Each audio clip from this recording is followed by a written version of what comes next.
Selamat pagi. Halo, apa kabar pemirsa TVR Parlemen dimanapun Anda berada. Senang sekali ya Lisa dapat berjumpa lagi menyapa pemirsa yang ada dimanapun tentunya berada. Bersama saya Alfat Rizky dan juga rekan saya. Dan saya Elisa Purba. Pemirsa, seperti biasa dalam 30 menit ke depan tentunya kami akan sajikan kepada Anda sejumlah berita nasional.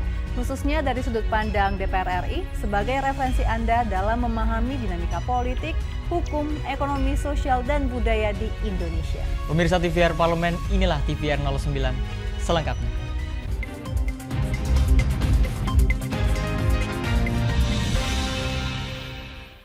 Pemirsa, informasi pertama datang dari Komisi 8 DPR RI yang berharap Kementerian Agama dapat mengoptimalkan persiapan pelayanan ibadah haji bagi seluruh jamaah Indonesia serta memaksimalkan pemenuhan kuota keberangkatan haji yang diberikan pemerintah Arab Saudi.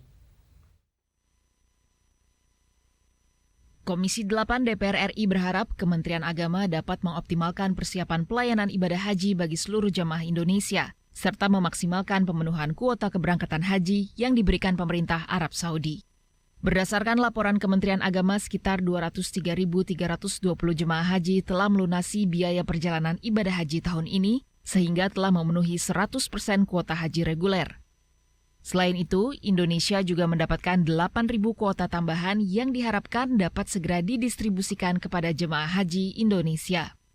Terkait hal tersebut, anggota Komisi 8 DPR RI Ahmad berharap agar Kementerian Agama dapat melakukan segala persiapan dan pelayanan haji tahun ini dengan maksimal dan dapat mendistribusikan 8.000 kuota tambahan tersebut secara adil dan merata. Sehingga kita harapkan ke depan tahun 2023 ini tidak ada lagi jemaah, tidak ada lagi kuota kita yang tidak terpenuhi. Apalagi ini ditambah 8.000 bukan 8.000 orang.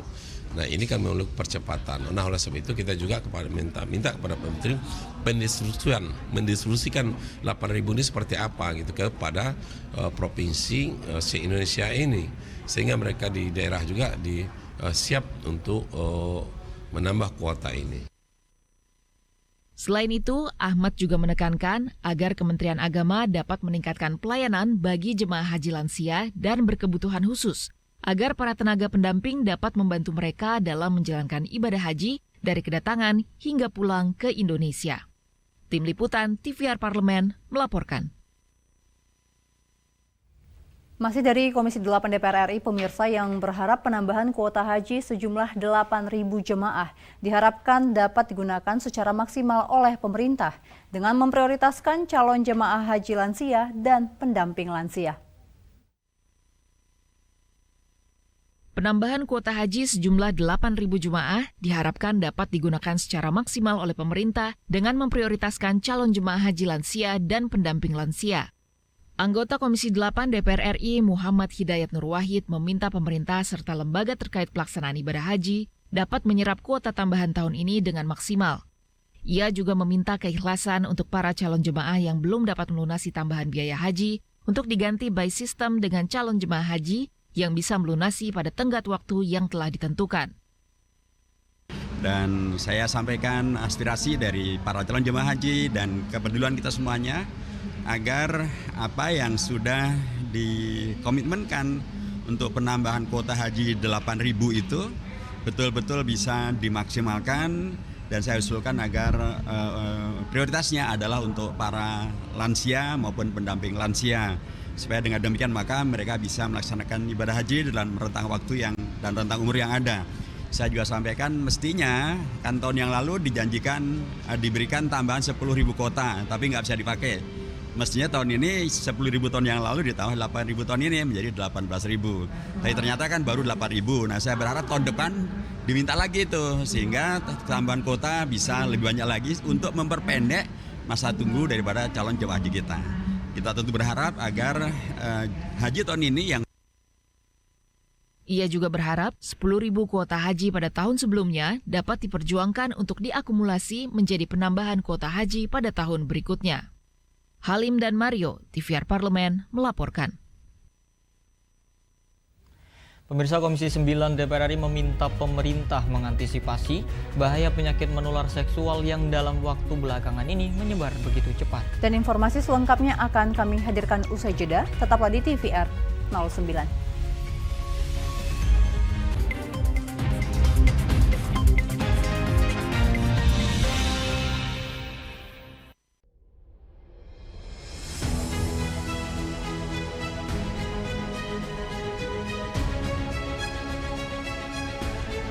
TVR Parlemen, inilah TVR 09 edisi Rabu 20. Optimis Indonesia mampu mengatasi ancaman tersebut. Serangkaian peristiwa penting setiap hari di Indonesia. Kami pilihkan topik-topik terkini dengan menyajikan fakta yang dapat dipercaya. Kami hadirkan di layar kaca Anda. Bukan hanya sekedar informasi, tapi menginspirasi bagi kita semua.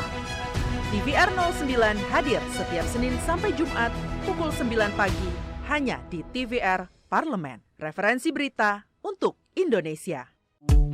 DPR RI memiliki fungsi diplomasi dalam menjalankan politik luar negeri sesuai dengan pasal 116 Undang-Undang MD3. Kontribusi aktif BKSAP DPR RI memainkan peranan penting dalam memenangkan persaingan global melalui IPU, IPA, IPPF, IPA, dan PUIK.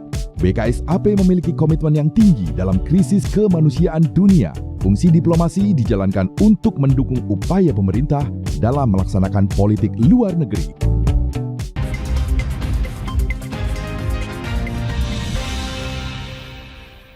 Anda kembali bersama kami di TVR 09. Pemirsa, Komisi 9 DPR RI meminta Kementerian Kesehatan melakukan pencegahan serta penanganan yang efektif terhadap merebaknya penyakit menular seksual di tengah-tengah masyarakat. Komisi 9 DPR RI meminta pemerintah mengantisipasi bahaya penyakit menular seksual yang dalam waktu belakangan ini menyebar begitu cepat. Anggota Komisi 9 DPR RI Ade Reski Pratama meminta Kementerian Kesehatan melakukan pencegahan serta penanganan yang efektif terhadap merebaknya penyakit menular seksual di tengah-tengah masyarakat. Selain pengobatan ataupun tindakan medis, Ade Reski berharap adanya upaya preventif yang dilakukan pemerintah, yaitu berupa sosialisasi terhadap masyarakat terkait bahaya penyakit menular seksual yang dapat mengancam kesehatan masyarakat. Nah, persoalannya sekarang adalah bagaimana sekarang kita meminta pemerintah melalui Kementerian Kesehatan untuk dapat terus mencari data ini secara valid untuk dapat juga kita membuat sebuah roadmap-nya terkait dengan penanganan, pencegahan maupun edukasi dan sosialisasi daripada penyakit menular seksual ini. Anggota Komisi 9 DPR RI Suwirsyam prihatin dengan penyebaran penyakit menular seksual yang menjangkiti sebagian masyarakat pada akhir-akhir ini. Menurutnya, pendidikan agama juga perlu ditingkatkan agar dapat mencegah masyarakat melakukan hal-hal seperti perzinahan atau tindakan yang bersifat amoral. Kita menghimbau pemerintah ya untuk pendidikan agama ini dimarakkanlah, sebab semua agama itu pasti melarang perzinahan yang seperti ini. Salah sekali kalau pemerintah tidak perhatian terhadap pelajaran agama terhadap anak-anak. Oki Zulindra dan Ade, TVR Parlemen melaporkan. Pemirsa, DPR RI pastikan akan bahas rancangan Undang-Undang Perampasan Aset sesuai dengan mekanisme yang berlaku. DPR RI akan segera melakukan rapat pimpinan dan badan musyawarah guna mendorong RUU Perampasan Aset masuk dalam program legislasi nasional. Pimpinan DPR RI memastikan akan memproses rancangan undang-undang tentang perampasan aset sesuai dengan mekanisme yang berlaku. Untuk itu, DPR RI akan segera melakukan rapat pimpinan dan badan musyawarah guna mendorong RUU Perampasan Aset masuk dalam program legislasi nasional. Wakil Ketua DPR RI Sufmi Dasko Ahmad mengatakan, DPR RI dalam melakukan proses perundang-undangan selalu memperhatikan mekanisme yang berlaku. Ia menyatakan pimpinan DPR RI juga tentunya terus berkoordinasi dengan Kesekjenan DPR RI mengenai bahan-bahan yang dapat dan memang diharuskan untuk dirapimkan dan dibamuskan, sehingga dapat segera dibahas oleh AKD terkait. Ya, kita akan melakukan sesuai mekanisme, karena yang sekarang ini tadi adalah sudah terjadwal dari bulan April, sehingga paripurna hari ini, hari Jumat, lalu kemudian paripurna hari Selasa, dan paripurna hari Selasa minggu depan lagi itu sudah terjadwal memang gitu loh, khusus untuk pembicaraan ini. Nah, sementara agenda-agenda lain baru akan kita kumpulkan untuk dirapimkan dan bamuskan. Nah, kita lagi koordinasikan dengan pihak Kesekjenan seberapa banyak bahan yang kita harus rapim. Kalau memang nanti harus rapim, ya berarti itu kan kita rapimkan langsung kan itu. Sekretaris Jenderal DPR RI Indra Iskandar telah menginformasikan bahwa surat Presiden atau Surpres tentang RUU perampasan aset telah diterima oleh DPR RI pada tanggal 4 Mei 2023 saat masa reses DPR RI. DPR RI berkomitmen menuntaskan pembahasan RUU perampasan aset tersebut. Zikri Yasertodenus, TVR Parlemen, melaporkan. Kita beralih ke informasi selanjutnya. Pemirsa, menanggapi kerusakan jalan di berbagai wilayah Indonesia, anggota Komisi 5 DPR RI mendorong Undang-Undang Nomor 2 Tahun 2022 tentang jalan dapat menjadi solusi dalam menyelesaikan permasalahan tersebut. Menanggapi kerusakan jalan di berbagai wilayah Indonesia, anggota Komisi 5 DPR RI mendorong Undang-Undang Nomor 2 Tahun 2022 tentang jalan yang dapat menjadi solusi dalam menyelesaikan permasalahan tersebut. Anggota Komisi 5 DPR RI Suryadi Jayapurnama menegaskan diperlukan intervensi APBN dalam mengatasi permasalahan rusaknya jalan di berbagai wilayah Indonesia, khususnya jalan kabupaten yang banyak mengalami kerusakan. Memang terkait dengan jalan, ini kan ada jalan nasional, ada jalan provinsi, ada jalan kabupaten, dan ada juga jalan desa.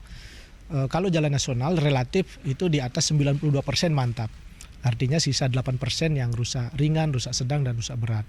Sedangkan untuk jalan provinsi itu tingkat kemantapannya itu 62%. Ya, masih ada sekitar 38% ya yang rusak. Tapi yang agak parah ini jalan kabupaten. Ya, yang kemantapannya hanya 58%. Jadi hampir setengah jalan kabupaten kita itu rusak. Nah, inilah yang menjadi fokus kami di Komisi 5 sehingga diperlukan intervensi APBN bisa masuk ke kabupaten. Jangan sampai karena ada kewenangan kabupaten, provinsi, dan pusat sehingga menjadi kendala untuk bisa memperbaiki jalan rusak di daerah. Nah, dengan revisi undang-undang tentang jalan dimungkinkan APBN itu bisa memperbaiki jalan daerah. Berdasarkan data BPS tahun 2021, dari sekitar 500.000 kilometer jalan nasional provinsi kabupaten kota di Indonesia, tercatat 174.000 kilometer diantaranya mengalami kerusakan. Hal ini harus menjadi perhatian serius pemerintah pusat dan juga pemerintah daerah. Helmi Dandwi, TVR Parlemen, melaporkan. Pemirsa, gangguan layanan Bank Syariah Indonesia atau BSI baru-baru ini menandakan lemahnya sistem pertahanan digital di Indonesia. Pemirsa, informasinya akan kami hadirkan sesaat lagi. Untuk itu tetaplah bersama kami di TVR 09.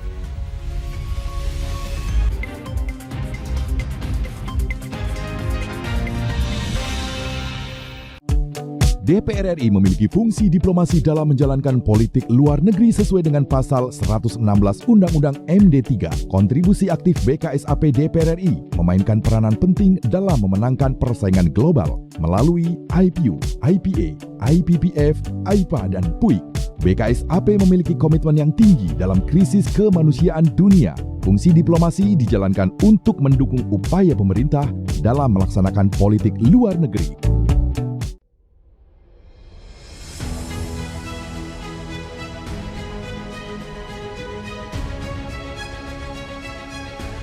Pemirsa TVR Parlemen, inilah TVR 09 edisi Rabu 20. Optimis, Indonesia mampu mengatasi ancaman tersebut.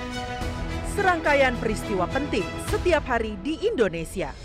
Kami pilihkan topik-topik terkini dengan menyajikan fakta yang dapat dipercaya. Kami hadirkan di layar kaca Anda. Bukan hanya sekedar informasi, tapi menginspirasi bagi kita semua.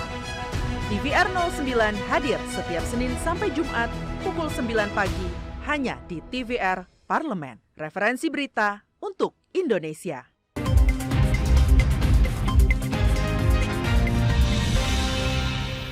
Kembali pemirsa di TVR 09. Pemirsa, tentunya kita sama-sama sepakat bahwa keamanan data nasabah perbankan merupakan hal yang sangat penting karena mengandung informasi pribadi dan juga sensitif.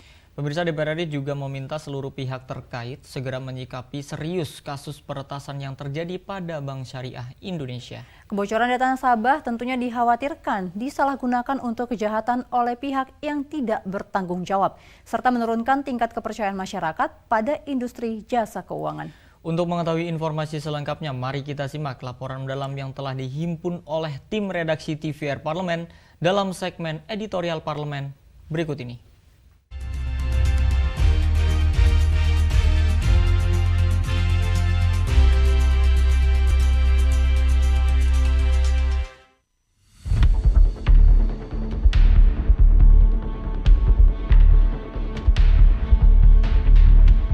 Gangguan layanan Bank Syariah Indonesia baru-baru ini diduga kuat akibat serangan cyber ransomware. Ini harus menjadi pelajaran penting sektor perbankan di Indonesia. Kejadian ini menandakan lemahnya sistem pertahanan digital. Keamanan data nasabah perbankan menjadi isu yang sangat krusial dalam dunia perbankan.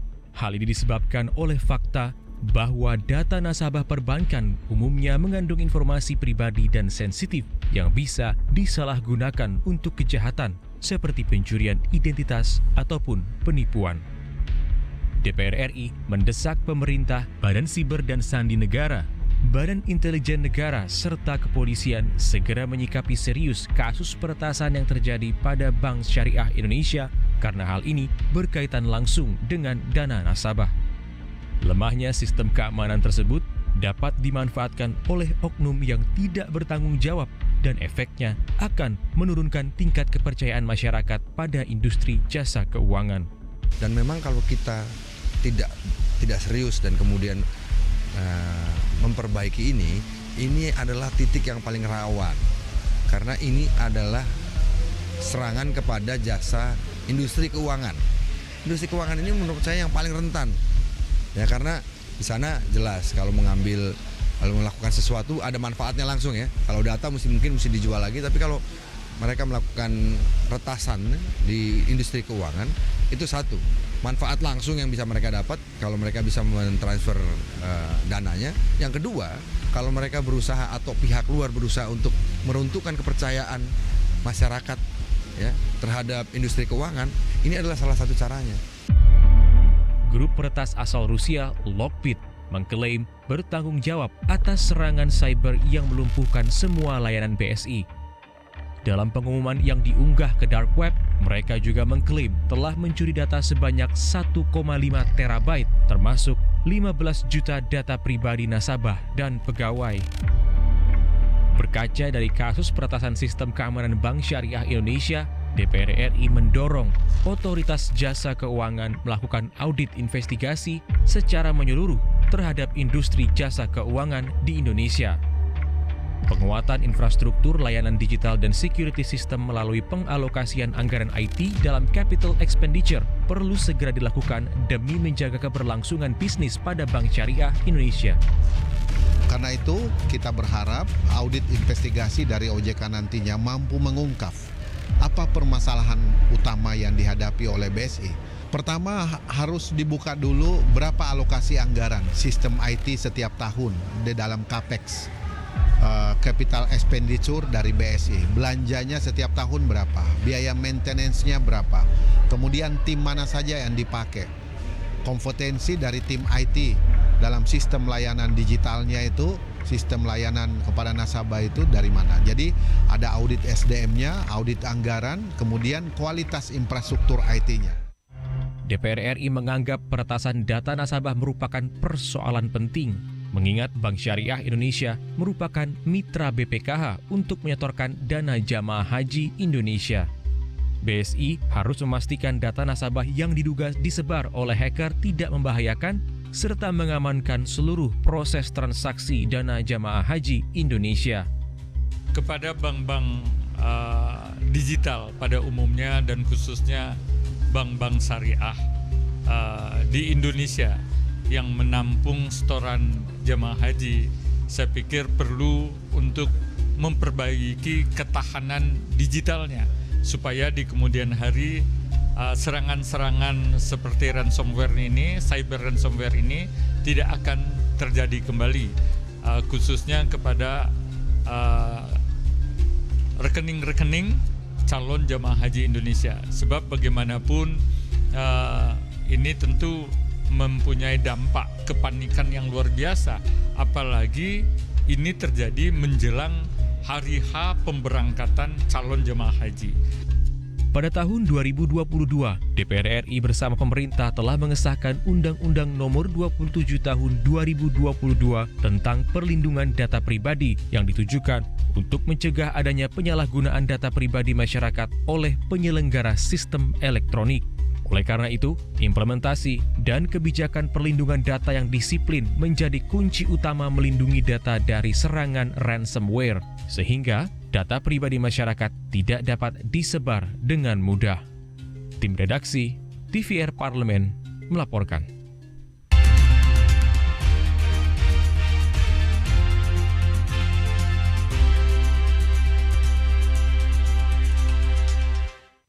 Dan di segmen selanjutnya pemirsa, kita akan berjalan-jalan ke negeri Sakura untuk menikmati keindahan alam nih. Sembari tentunya berbelanja barang branded dengan harga miring. Namun pemirsa, informasinya sesaat lagi usai jeda. Untuk itu jangan kemana-mana, tetaplah bersama kami di TVR 09.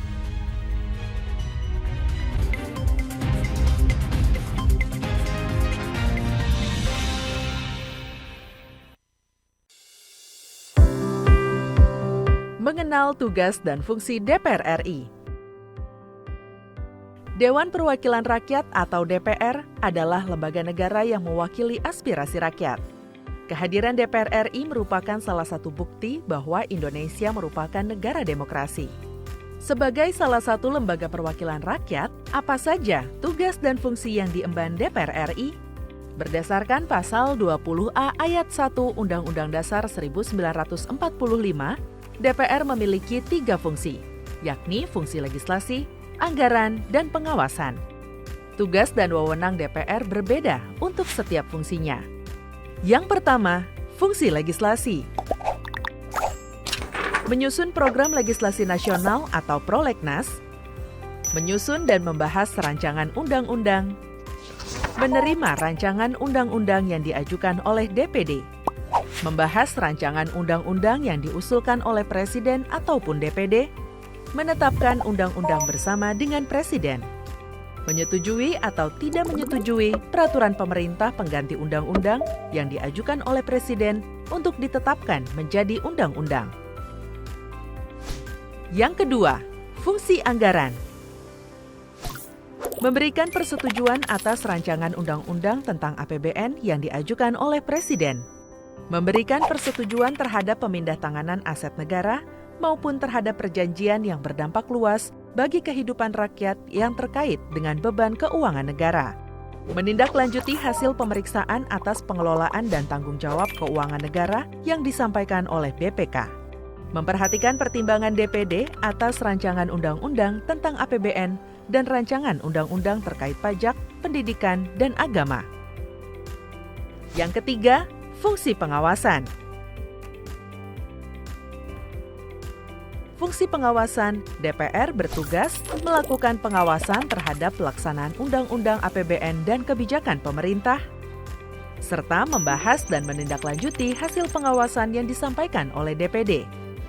Demikian penjelasan tentang tugas dan fungsi DPR menurut undang-undang. Informasi ini dipersembahkan oleh TV dan Radio Parlemen, Biro Pemberitaan Parlemen, dan Sekretariat Jenderal DPR RI.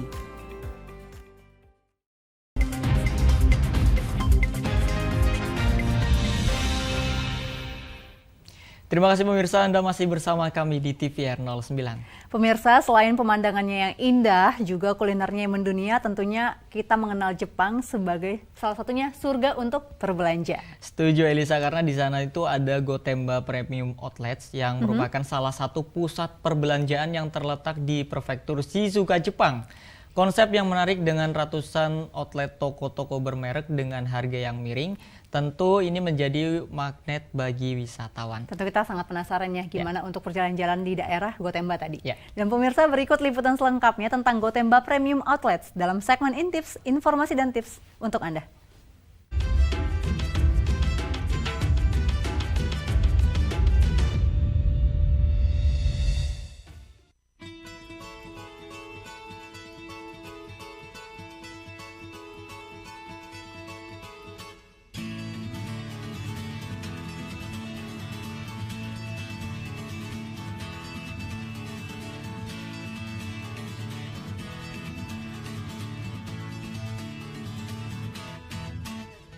Hai pemirsa Intips, kali ini kita akan berjalan-jalan ke negeri Sakura, Jepang. Selain pemandangannya yang indah dan kuliner yang mendunia, Jepang juga terkenal sebagai surga belanja. Salah satu pusat perbelanjaan di Jepang yang wajib dikunjungi wisatawan adalah Gotemba Premium Outlets yang terletak di kaki Gunung Fuji, tepatnya di kota Gotemba, prefektur Shizuoka. Didesain dengan konsep Town in Forest, pengunjung dapat menikmati suasana berbelanja yang sangat berbeda dengan kebanyakan mall di Indonesia. Berada di atas lahan seluas 44.600 meter persegi, area Gotemba Premium Outlets terbagi dua dan dihubungkan oleh jembatan panjang yang di bawahnya mengalir sungai. Jembatan yang bernama Great Dream Bridge ini juga menjadi salah satu spot foto bagi wisatawan. Jika cuaca cerah, pengunjung bisa melihat dan berpose dengan pemandangan Gunung Fuji sebagai latar belakangnya. Di Gotemba Premium Outlets, ada sekitar 290 outlet yang terdiri dari berbagai toko pakaian bermerek, mulai dari sepatu, tas, dan pakaian. Kemudian ada juga toko souvenir dan mesin penjual otomatis yang menjajakan minuman pelepas dahaga. Jika sudah lelah dan lapar usai berjalan-jalan dan berbelanja, kamu juga bisa santap kuliner dengan berbagai pilihan resto. Mulai dari kuliner khas Jepang, makanan Cina, hingga makanan barat juga ada. Soal harga, jangan salah. Meski banyak toko-toko bermerek premium di sini, namun harga yang ditawarkan terbilang murah loh jika dibandingkan dengan pusat perbelanjaan lainnya. Harga di sini memang sangat murah. Ini benar-benar sangat memuaskan kita sebagai para pelancong, terutama dari Indonesia ya. Di Indonesia sendiri mungkin bisa harga bisa mencapai jutaan, tapi di sini bisa 50% lebih murah. Tidak salah ya jika namanya Gotemba Premium Outlets, karena memang banyak sekali toko-toko branded di sini. Bingung menemukan toko yang kamu mau? Jangan takut, karena pengelola Gotemba Premium Outlets menyediakan petunjuk jalan dan juga peta kawasan Mall Gotemba yang berbahasa Inggris dan bisa didapatkan secara cuma-cuma di bagian informasi. Udara yang sejuk alami, pemandangan yang indah, dan landscape yang dibuat dengan desain unik ini membuat banyak wisatawan berkunjung ke sini. Tertarik berwisata dan berbelanja di sini? Jangan lupa ya untuk selalu menjaga kesehatan pemirsa. Usai di sini dulu liputan Intips kali ini. Sampai jumpa di segmen informasi dan tips berikutnya.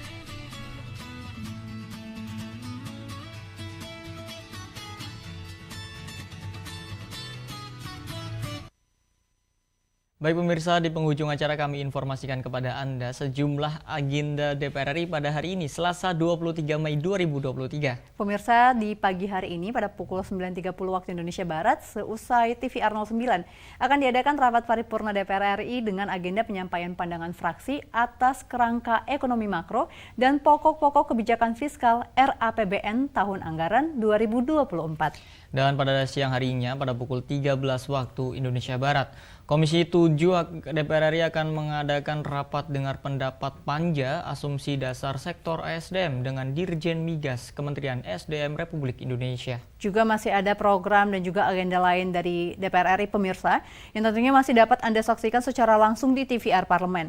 Melalui kanal utama, kanal komisi dan juga kanal alat kelengkapan dewan lainnya yang tentunya dapat Anda akses di tvr.dpr.go.id. Dan pemirsa TVR Parlemen, demikian TVR 09 edisi pagi ini. Dan tentunya kami segenap kru TVR Parlemen yang bertugas mengucapkan terima kasih telah menyaksikan TVR 09 pagi ini. Ada saya Elisa Purba juga rekan saya Salvat Rizky, sampai berjumpa kembali di TVR 09 esok pagi. TVR Parlemen, Referensi Indonesia.